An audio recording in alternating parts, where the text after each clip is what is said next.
Adonai, Adonai, Adonai, Adonai, Elohim, Elohim, Hosanna yo.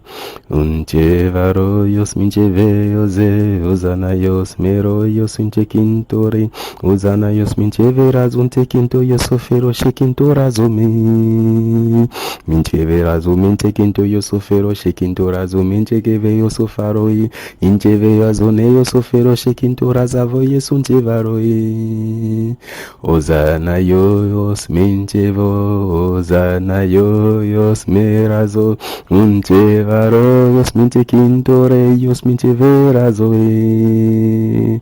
Minchevaroyos minchekintore yosana yosofero shekintorazumin, Mincheverazumin tekinto yesofaro yesun patero seferoi. Unchevaroyos mincheo, Hosanna yo, Hosanna yo, Hosanna yo, Hosanna yo, Hosanna yo. Adonai Elohim, Adonai Elohim, Adonai Elohim, Hosanna yo. Unchevaroi, interos meroi, mincheros meroi, razunchevaro. Hosanna yo, Hosanna yo, Hosanna yo, Hosanna yo, Hosanna yo, Hosanna yo, Adonai yo. Elohim, Elohim, Elohim, Elohim. Hosanna yo, Hosanna yo, Hosanna yo, Hosanna yo, Hosanna yo, Hosanna yo, Hosanna yo.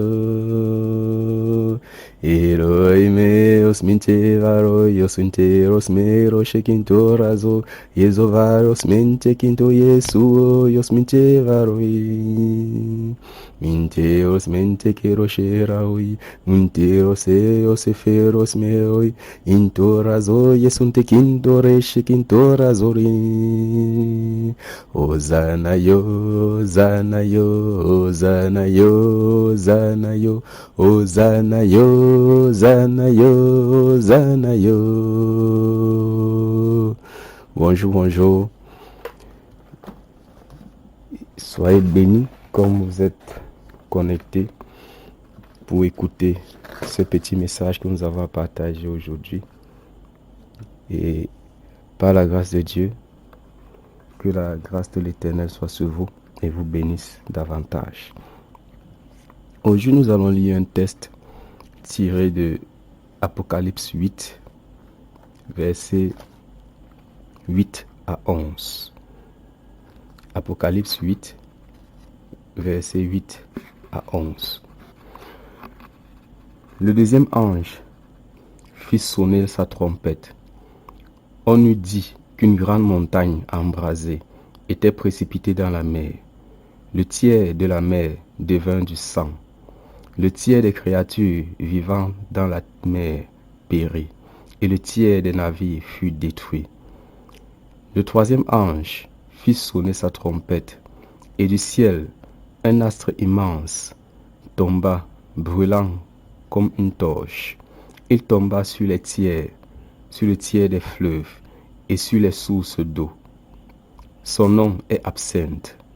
Le tiers des eaux devint de l'absinthe, et beaucoup d'hommes moururent à cause des eaux qui étaient devenues amères. Parole du Seigneur.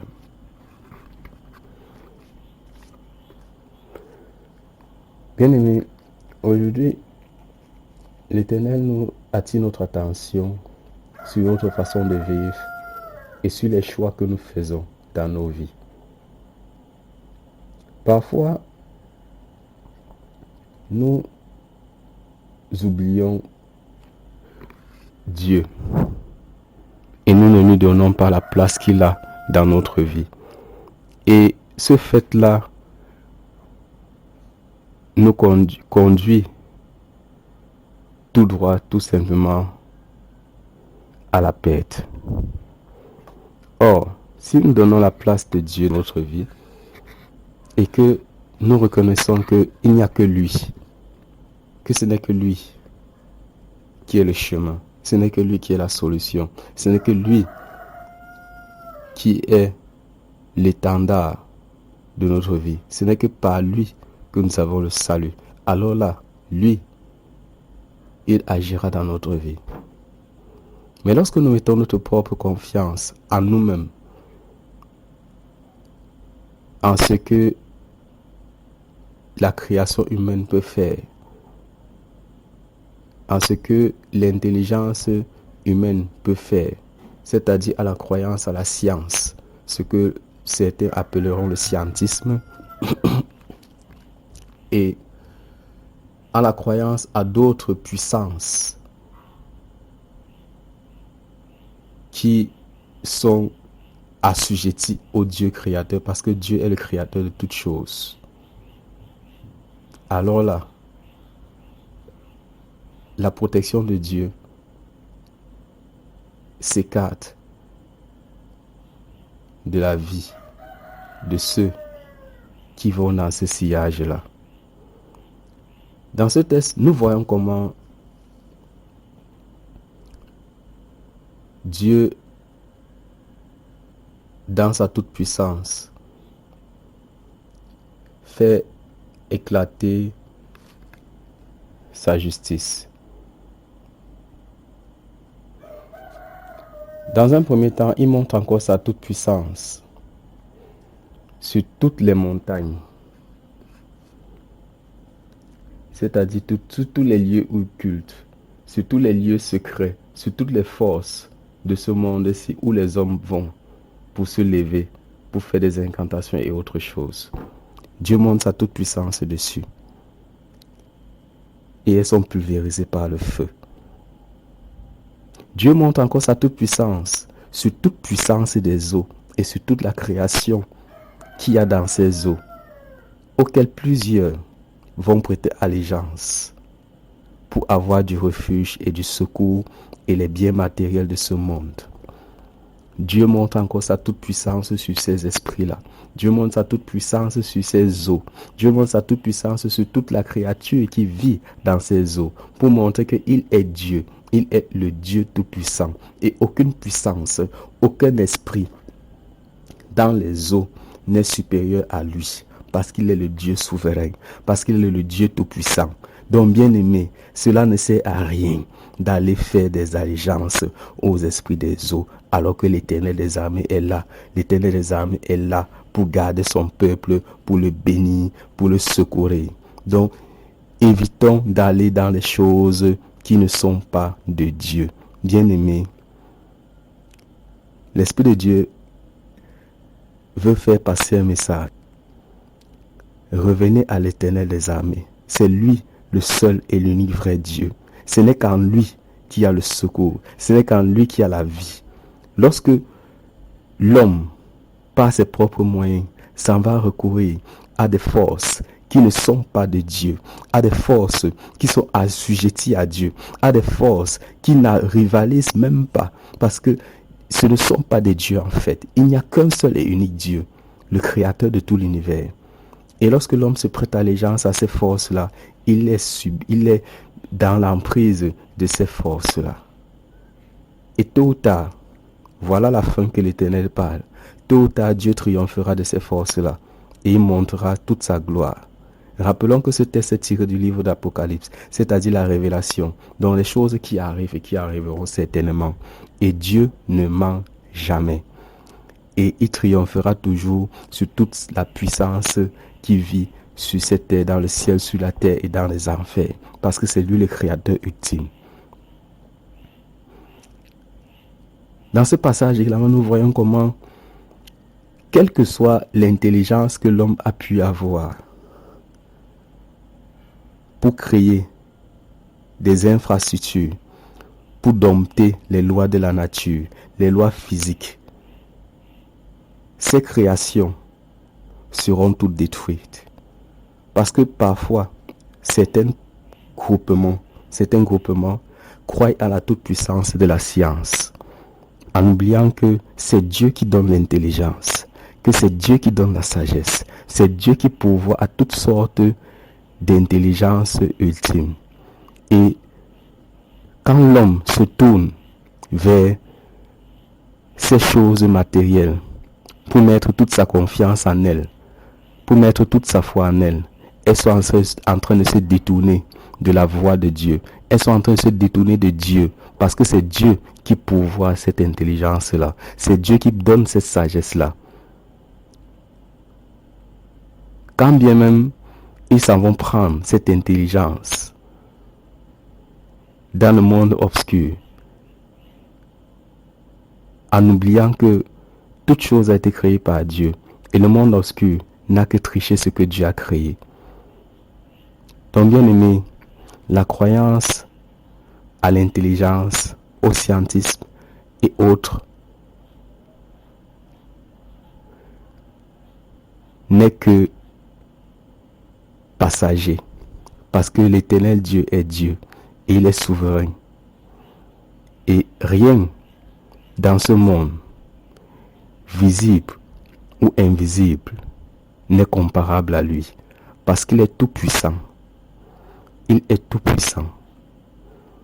Et tous ceux, toute créature, toute création, toute imagination qui est assujettie à d'autres forces que lui seront détruites. Parce qu'il ne laissera susciter que ce qui l'appartient. Bien-aimé, il est encore temps de faire les bons choix et de revenir à l'Éternel Dieu.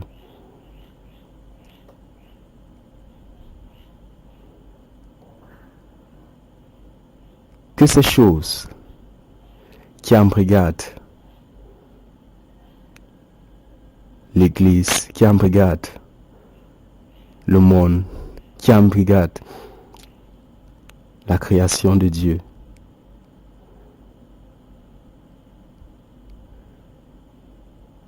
libère et libère totalement le peuple de Dieu. Parce que la rétribution est irrévocable. Parce que Dieu fera éclater sa gloire au jour qu'il a fixé. Et aucune créature ne pourra empêcher ce jugement d'arriver. Parce que Dieu retirera, comme l'on retire l'ivraie du blé, il retirera l'ivraie. Il retirera tout ce qui n'est pas de lui. Et sa façon de retirer ne sera pas pour plaire à quelqu'un. Ce sera la destruction totale.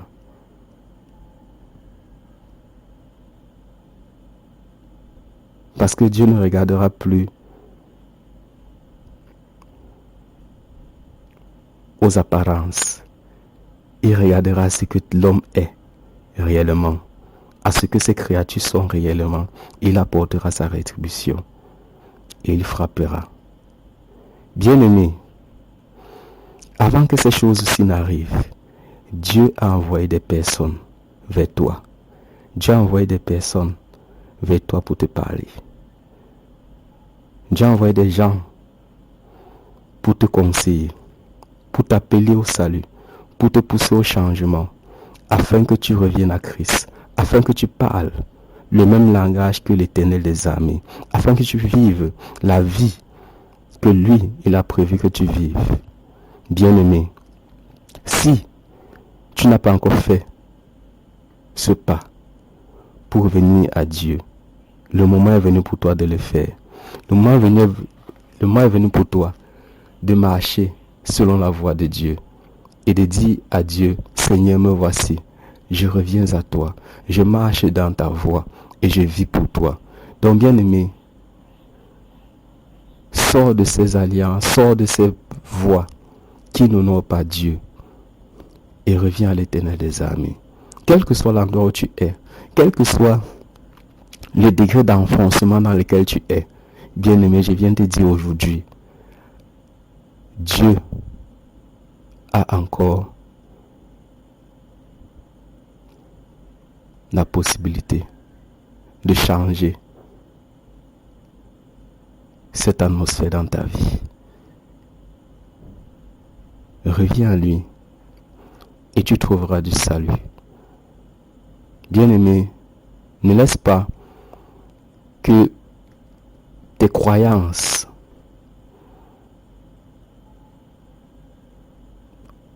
ancestrales, tes croyances aux divinités, tes croyances aux autres forces de la nature puissent t'empêcher de regarder au Dieu vivant. Parce que c'est lui le créateur de toutes choses. C'est lui le créateur de tout l'univers. C'est lui qui a toute la puissance. C'est lui qui a toute la majesté. Donc, bien-aimé, reviens à Dieu. Quel que soit l'endroit où tu es. Ceci est un cri qui ne vient pas d'un homme. Bien-aimé, reviens à Dieu afin qu'il ne soit trop tard. Avant qu'il ne soit trop tard. Parce que la rétribution de Dieu, elle est réelle. Et il veut que tous ses enfants soient sauvés. Il veut que tous ceux qu'il a prédestinés arrivent là où il a établi. Donc, bien-aimé, viens à Dieu et marche selon ses voies. Marche selon la voie qu'il a tracée pour toi dans le secret. Parce qu'avant que tu ne naisses, il connaissait qui tu étais. Il connaissait ce que tu devais accomplir. Ne laisse pas que l'œuvre humaine puisse te détourner des voies de l'Éternel ton Dieu. Marche droit suivant ces sentiers et accomplis le programme de Dieu pour ta vie. Ne te laisse pas malmener par les œuvres du monde, par la chair, car elle est trompeuse et elle te fera perdre du temps. Et tu n'accompliras pas ce qui était prévu par Dieu. Marche selon les voies de l'Éternel ton Dieu et tu vivras, tu accompliras ce pourquoi il t'a créé. Bien-aimé,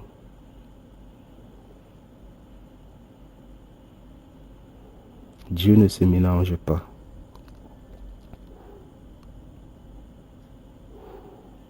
Ou c'est Dieu, ou c'est pas Dieu.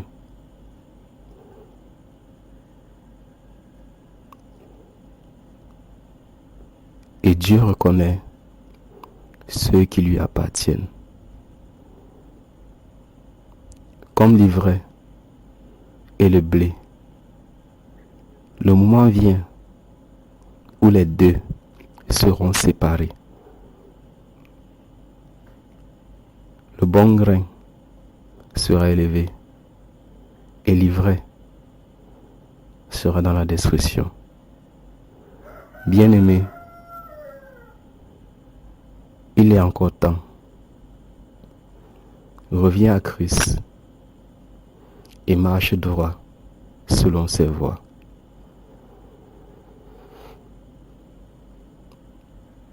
Bien-aimé, nous allons faire une prière.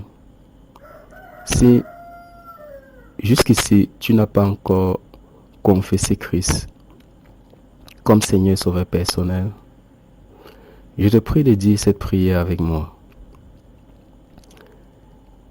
Seigneur Jésus-Christ, j'ai écouté ta parole. Je reconnais que tu es Seigneur et en toi se trouve mon salut. Seigneur Jésus-Christ, lave-moi de tout péché. Conduis-moi dans ta maison. Je te reconnais comme mon Seigneur et Sauveur personnel. En toi, les choses anciennes sont passées. J'entre dans une nouvelle vie avec toi. À partir d'aujourd'hui, je renonce au péché. Aujourd'hui, je suis un enfant de Dieu, né de nouveau, et je marche dans la lumière. Amen.